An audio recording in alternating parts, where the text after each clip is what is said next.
नमस्कार दोस्तों, स्वागत है मेरे YouTube चैनल पर एक नए वीडियो के साथ। तो दोस्तों, आज का वीडियो अपना जैसा कि आप स्क्रीन पर देख रहे हो, राजस्थान का नदी तंत्र यानी राजस्थान के नदी तंत्र के बारे में हम देखेंगे। और एक बहुत ही शानदार वीडियो ये आपके लिए रहेगा। विशेष तौर से अभी आने वाला एग्ज़ाम है रीट और सेकंड ग्रेड, और राजस्थान का कोई सा भी एग्ज़ाम हो जिसमें अगर नदियों का टॉपिक लग रहा है तो ये वीडियो आपको ज़रूर देखना है। इसमें मैंने जो सोर्स के रूप में यहाँ पर रखे हैं वो ऑथेंटिक बुक से ही रखे हैं, और जो एग्ज़ाम में आए भी क्वेश्चन है उनको भी मैं आपके सामने रखूँगा। और मैटर इतना तगड़ा है कि ये वीडियो देखने के बाद आपको और जगह देखने की ज़रूरत ही नहीं पड़ेगी।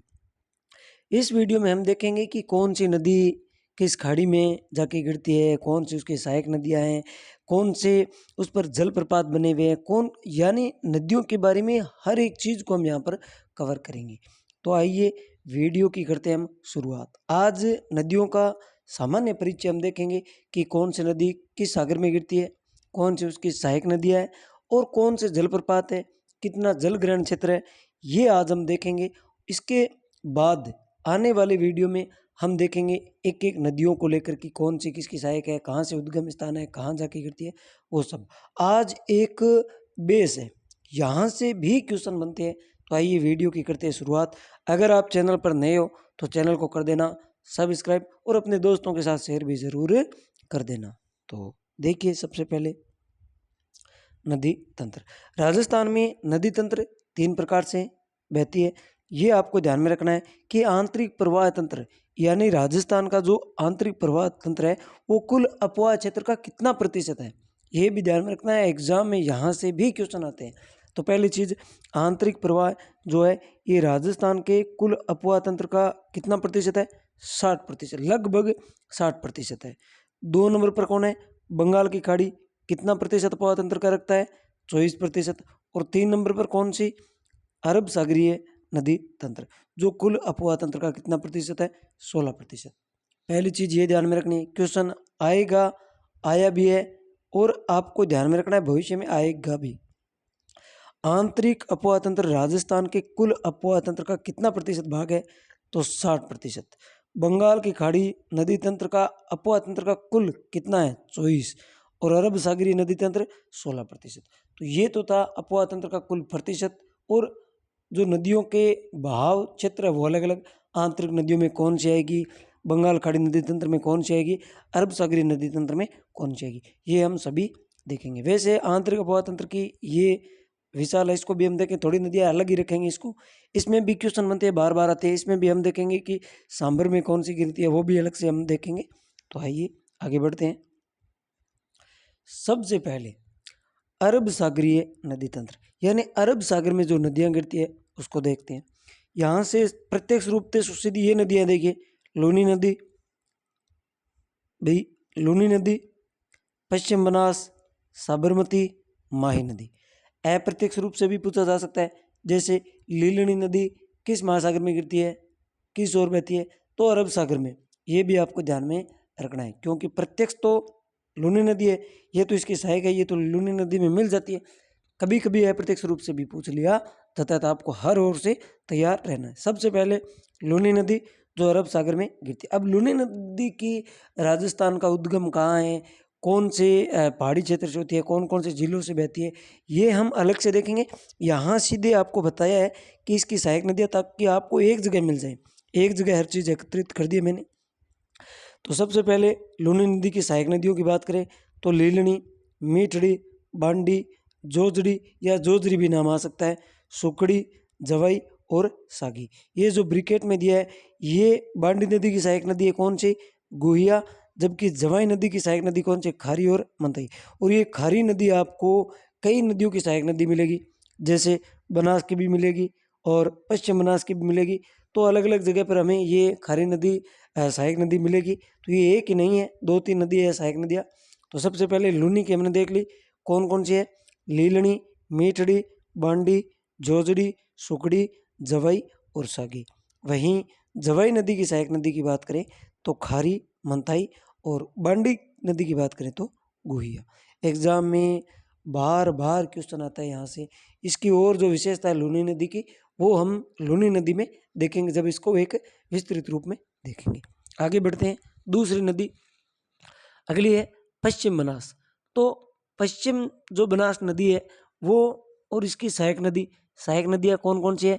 इसकी सहायक नदी है सुकली नदी, सिप्पू, सेवरन, धोरावोल, गोहलन, कुकड़ी, खारी, सुकेत और बल्लाराम। आपको ये पहली बार देखी होगी, लेकिन ये सब ऑथेंटिक बुक से मैंने उठाई है। देखो, सुकली अलग है, सुकड़ी अलग है। सुकड़ी नदी लूनी नदी की सहायक है, जबकि सुकली नदी है वो पश्चिम बनास की सहायक है। ये सभी नदियां आपको ध्यान में रखनी है। देखो, ये सिप्पू है, एक सीप नदी और आएगी आगे, वो अलग है, ये सिप्पू अलग है। सीप वो वहाँ अलग है, ये सिप्पू अलग है। ये पश्चिम बनास की है और वो चंबल की है, अलग अलग है दोनों, वो हम आगे देखेंगे। इसके बाद साबरमती, कई बार ये सहायक नदियाँ पूछी जा चुकी है, आपको ध्यान में रखनी है। ये नहीं हो सकती है, लेकिन आपके लिए रामबाण होगी सहायक नदियाँ, क्योंकि यहाँ से सेकंड ग्रेड में तो कोई हजारों बार क्वेश्चन आया है यहाँ से। तो साबरमती की सहायक नदी कौन कौन सी है? वाक्कल, सेही, हथमती, मेसवा, वेत्रक और माजम। उसके बाद माही नदी की बात करें तो सोम, जाखम, अनास, मोरेन, चाप, इरु याराव और लाखन। देखिए, मोरेन अलग है, मोरेल अलग है। मोरेल नाम अलग है, मोरेन अलग है, ये भी ध्यान में रखना है, कंफ्यूज हो जाता है कभी कभी। तो मोरेल जो नदी है वो तो है बनास नदी की सहायक, ये बनास अलग है। यहाँ ये बनास है, ये तो है पश्चिम बनास। एक बनास और है जो चंबल की सहायक है, वो अलग है। उस बनास में हम देखेंगे कि वहाँ मोरेल नदी हो रहेगी, ये मोरेन है, वो मोरेल है। यहाँ आप देखोगे पश्चिम बनास की सिप्पू है, जबकि सीप अलग है। दो अलग अलग नदियाँ है, ध्यान में रखना है, आपको यहीं बता देता हूँ।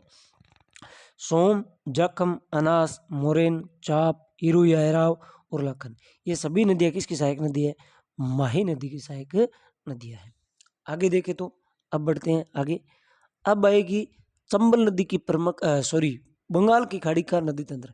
बंगाल की खाड़ी में गिरने वाली जो नदियाँ हैं वो देख लेते हैं। चंबल, हम सब अलग अलग देखेंगे कि चंबल का प्राचीन नाम क्या था, माही का क्या नाम था, लूनी को क्या कहते हैं, मीठी खारी नदी किसको कहते हैं, कौन सी पहाड़ी से निकलती है, कौन सा उद्गम स्थान है, दाईं ओर से कौन मिलती है, बाईं ओर से कौन मिलती है, ये सब हम देखेंगे। लेकिन वो एक एक नदी को क्रम से लेंगे तब देखेंगे। ये तो आपको एक जगह रख दिया कि बंगाल की खाड़ी में ये नदियाँ गिरती है, जबकि अरब सागर में ये नदी है, ये एक जगह रखी है, इसलिए इसको अलग से विस्तार से भी देखेंगे एक एक नदी को। अब चंबल नदी, सबसे पहले अगर बंगाल की खाड़ी की नदियों की बात करें तो इसमें कौन कौन सी आती है? चंबल आती है, बाणगंगा आती है, बनास, और इसकी सहायक नदियाँ भी ये बंगाल की खाड़ी में जाएगी जो सहायक नदी है, तो ये भी आपको ध्यान में रखना है। चंबल नदी की बात करें, इसकी सहायक नदियों की बात करें तो सबसे सहायक नदियों महत्वपूर्ण है बनास, सीप, काली सिंध, पार्वती, कुराल, वापनी या इसका दूसरा नाम क्या है ब्राह्मणी, मेज, आलनिया, कुन्नू या कुन्नू नदी, ये सभी किसकी सहायक नदी है? ये सभी सहायक नदी है चंबल नदी की। इसी के साथ यहाँ काली सिंध के आगे आप देखोगे तो ये जो आगे मैंने ब्रिकेट में दिया है, इसमें काली सिंध की जो सहायक नदी है वो दे रखी है मैंने, जैसे परवन होगी, उजाड़ होगी, निवाज होगी, आहू होगी, ये सभी किसकी सहायक नदी है? ये काली सिंध की नदी है। पार्वती की बात करें तो अंधेरी, रेतेरी, अहेली, कूल, ये सभी किसकी सहायक नदी है? ये पार्वती की। देखो, पार्वती खुद बनास के चंबल की है, और पार्वती की आगे ये सहायक नदियाँ मैंने एक साथ दे दी है, क्योंकि ये महत्वपूर्ण है इसलिए आपको साथ में दे दी है। हालांकि अलग से देखेंगे, लेकिन साथ में आपको ध्यान में रहे, एक जगह आपको ये स्लाइड में मिल जाए, आप देखते आपको ध्यान में आ जाए। आप भी इस प्रकार भला नेला, बंगाल की खाड़ी की अलग, बनास की अरब सागर की अलग, और आंतरिक नदियों की अलग। अब बात करें हम बनास की। बनास का क्या नाम है वो भी देखेंगे हम, कि वन क्यासा क्यों कहते हैं, अर्जुन की गंगा किसको कहते हैं, ये सब देखेंगे हम। लेकिन अभी सीधा सीधा आपको परिचय करवाया जा रहा है इसे। बनास की सहायक नदी बेड़च, कोठारी, खारी, मेनाल, बांडी, मानसी, धुंध, मोरेल, डाई। यहाँ मोरेल नाम देखोगे और खारी भी देखोगे। खारी नदी आपको दो जगह देख ली, एक पश्चिम बनास में भी, एक अपनी लूनी नदी में भी, एक बनास में भी। मोरेल नदी एक बनास में, एक मोरेन अलग है, मोरेल अलग है, मोरेन अलग है। मोरेन माई नदी की है जबकि मोरेल बनास नदी की है। सीप चंबल की है जबकि सीपू नदी की बात करें तो ये पश्चिम बनास की। ये दो अलग अलग नदियां हैं, ध्यान में रखना है। तो ये प्रमुख नदियां और उसकी सहायक नदियां और बंगाल की खाड़ी अरब सागर में गिरने वाली नदियां। अब एक रही है आंतरिक नदी। आंतरिक जो नदियां हैं उसको हम सीधे ही देखेंगे कि ये नदियां आंतरिक नदियां है। उसकी मैंने यहाँ पर पीडीएफ नहीं डाली है, वो सीधी जब हम एक एक करके देखेंगे वहां उसको देख लेंगे। अब बात करें आगे।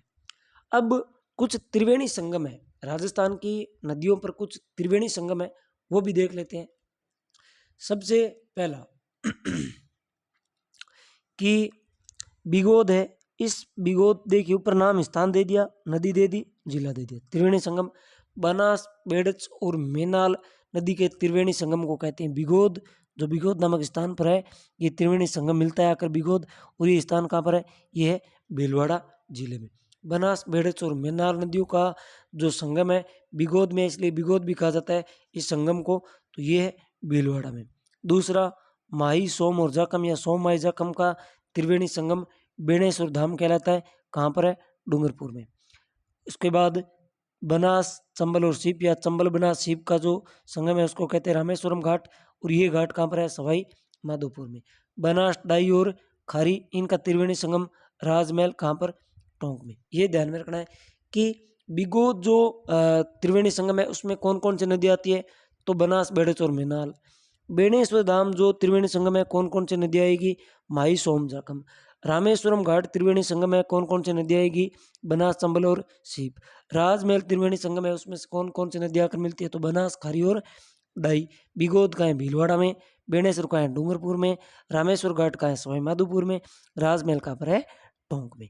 ये आपको ध्यान में रखना है। आगे बढ़े तो नेक्स्ट है जलप्रपात। कौन कौन से जलप्रपात है वो देख लेते हैं। देखो भीमलत जलप्रपात किस नदी पर है ये भी देख लेते हैं, और कौन से जिले में ये भी देख लेते हैं। भीमलत जो जलप्रपात है वो है मांगली नदी पर। कहाँ पर है? बूंदी में। आपसे पूछा जा सकता है कि भीमलत जो जलप्रपात है किस नदी पर स्थित है? तो ये है मांगली नदी पर। कहाँ स्थित है? बूंदी में। ये भी ध्यान में रखना है। मेनाल जलप्रपात मेनाल नदी पर कहाँ?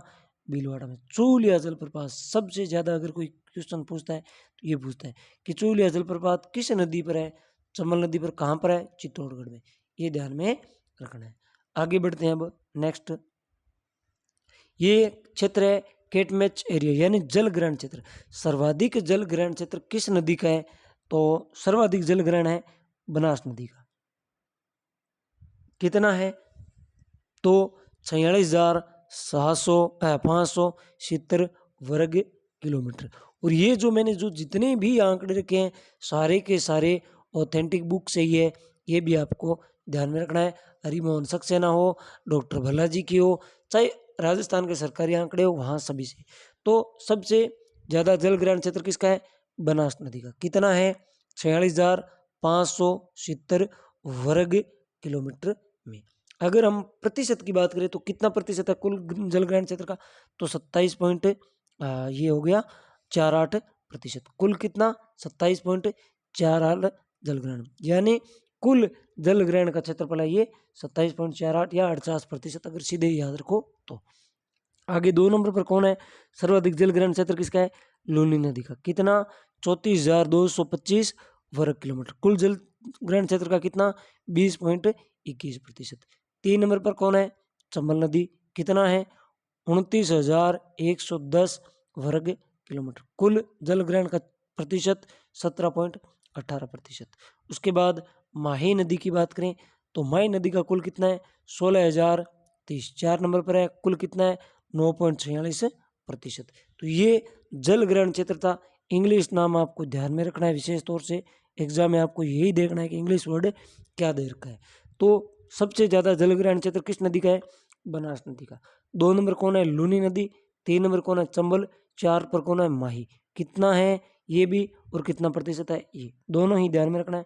और भी है कुछ आंकड़े जो मैंने यहाँ पीडीएफ के तौर पर यहाँ पीडीएफ डालना छोड़ दिया। तो इसके अलावा अपवा क्षेत्र की बात करें तो सर्वाधिक किसका है? चंबल का। 2 नंबर लूनी का, 3 नंबर बनास का, 4 नंबर माही का। ये मैं जब अगला नदी का लाऊंगा अलग से एक एक नदी का, तो उसमें डाल दूंगा।